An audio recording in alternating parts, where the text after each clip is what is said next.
Good afternoon, Duncan Garner. Welcome. Of course, the inflation it's just rapidly tumbled, hasn't it? We've finally got there. Annual inflation has now fallen to 2.2%, so that's right in the middle of the Reserve Bank target, which is a very good thing, which means that they've got it where they sort of need it really to be. So it fell to 2.2% year on year, well below the June quarter, slightly below forecasts of about 2.3%. And it would have been lower had it not been for sort of some of these dramatic price rises, especially around council rates. You've seen that, council rates. God, man. When's council going to sort of tighten their belt? And rent rises as well. But if it wasn't for those two things, I know petrol's come down. If it wasn't for those two things, then you may well have seen it drop below 2%. But anyway, at 2.2, right in the middle of the target, the Reserve Bank knew what they were talking about last week when they dropped the interest rates, and they'll come again. I think there's probably more room to move around interest rates. Maybe, so some economists saying maybe 0.75 is the next cut. If we're in this position, and some of them are saying, why not? Ed McKnight, economist, accountant at OPS Partners, is with us again. Ed, g'day, good afternoon. Oh, Duncan, good to speak to you. Yeah, 2.2%, pretty much around the target range. I mean, God, people are relieved about this, aren't they? Oh, yes, it's my birthday tomorrow, and I feel like New Zealand delivered an early birthday present. I think it's going to be a great relief for a lot of consumers out there thinking about what they're paying, how much they're paying at the grocery store and at the petrol pump, just feeling like the cost of living isn't going to keep going up at the rate that it has been previously. A little interesting thing around inflation that people do need to keep in mind. Falling inflation doesn't mean that the cost of living is falling. It just means that it's not going up quite as fast as it was. But that is a welcome relief. Bear in mind that only 2 years ago, inflation was up around 7.2%. The fact that it's now sitting at 2.2% is a huge relief. But you did write about those council rates. I think around the country, up around 12%.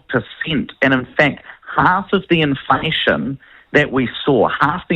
we saw over the last quarter was down to those council rates. If you took that out, then inflation would have been sitting at around 1.8%, under the 2% target. But we have had the massive rates rises around the country, and unfortunately that has flown into that inflation figure. But look, you can't be too depressed about it. 2.2%, much better than it was last quarter at 3.3%, and much better than it was a couple of years ago.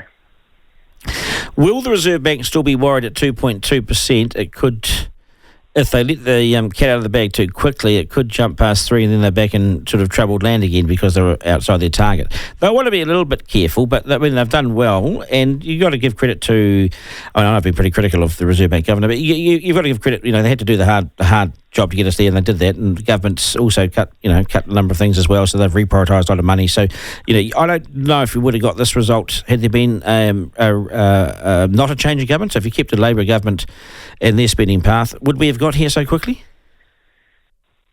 Probably not. We always say in economic circles, these are our little jokes that we crack at the Economist conventions, that monetary policy needs friends.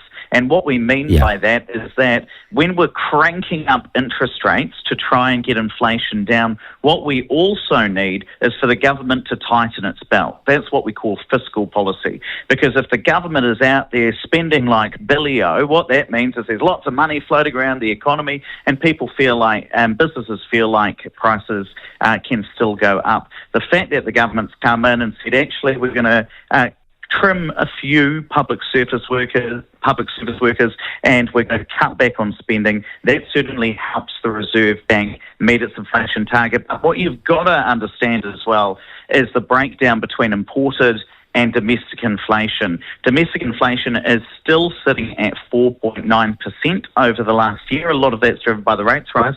Imported inflation has done a lot of the heavy lifting. In fact, over the last year, imported prices have fallen 1.6%. So that's what's doing a huge amount of the heavy lifting for us. So it's not just good job, Adrian, or at the Reserve Bank. It's also good job to all of the central bankers who are based overseas, who are helping solve our inflation problem over here in New Zealand.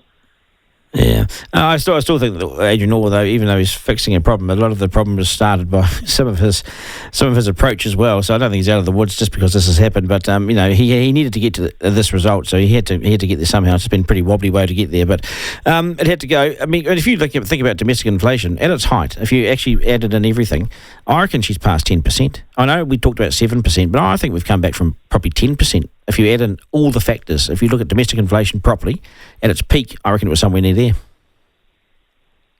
What sort of factors do you think the main figures aren't including? Because I think the official figures was that domestic inflation was up around the mid sixes. Yeah, but if you add in everything around domestic inflation, it felt almost worse than 7%. And I know, and actually now it still feels bad. It just doesn't feel as bad, and we're sort of getting back to a normality. But I think to your point. This is not a 2%. This is not a reduction in price levels. This is just going up a little bit less aggressively. So you'll still notice price increases because this is still it's still inflation. We're still got inflation. It's just dropped. Yeah, it's a bit like, okay, well, if you went to the grocery store and you're spending $200 after you have the 7% inflation, now you're spending $214. Now we've had a little bit more inflation, so you're still. So it goes up a little bit more. But just realise, that 7% increase that we had, that's baked in, right? So we're still feeling the effect of that. One of the big issues, though, around inflation more generally is if prices rise and incomes haven't risen as fast as what prices have. And so that's where we as workers really feel like we are getting behind. Now, when the annual inflation rate is pretty stable around that 2% mark, then you can have a good conversation with your employer and you think, okay, it's going to be another 2% next year. So you don't feel like prices are really getting away from you. When inflation is running at 7% and it's spiked and you haven't had the chance to have a good chat with your employer because maybe you only negotiate it once a year, that's when you really start to feel it because the prices are going up and your income is stable. Yeah, and watch the bosses now. I don't know about your best advice for this, if you can even give any. But what about going for the pay review? The next few weeks, and the boss says, "Oh well, inflation's gone now, so there's nothing for you." It's not really that fair because there is that lag effect, of course, and you may not have had a pay rise, so you're going in there and say, "Well, I've just put up with 7% for the last year, and the year before that, it's now at 2%, which you've jumped all over. You acknowledged the boss will acknowledge the low figure, but he's ignored the 7% figure for 2 years. It's going to be tough." Yeah, I think what you've got to remember as well is if you haven't had that pay rise over the last couple of years, I would jump on the Reserve Bank's inflation calculator. There's a great calculator they've got where you can say, you could probably put in what was the last date that you got your pay rise, and you do it on a quarterly basis, whether it's Q1, Q2, Q3. Okay, up to now, well, how much has the cost of living increased? And if it's been 18 months, then the cost of living will have increased more than 2.2% since your last pay rise. So that can kind of give you a figure in mind. Bear in mind as well that over the long term, household incomes are increasing at a faster rate than inflation. And so you'd probably want to aim for above inflation if you're able to. Just in terms of tips around pay rises, I've always thought that the best thing to do is talk less about my costs have gone up, so you have to pay me more. Rather, I'd be talking about I'm adding X amount of value to this business in ABC ways, and therefore I'm worth more. It doesn't matter that my costs have only gone up by 2.2% over the last year. I should have been delivering that much more for you, and therefore I deserve more. Yeah, no, that's good advice too, because I'm so valuable to your company and I'm so valuable for the money that we make because I'm making the money for you that this is not about inflation. This is about you valuing me properly.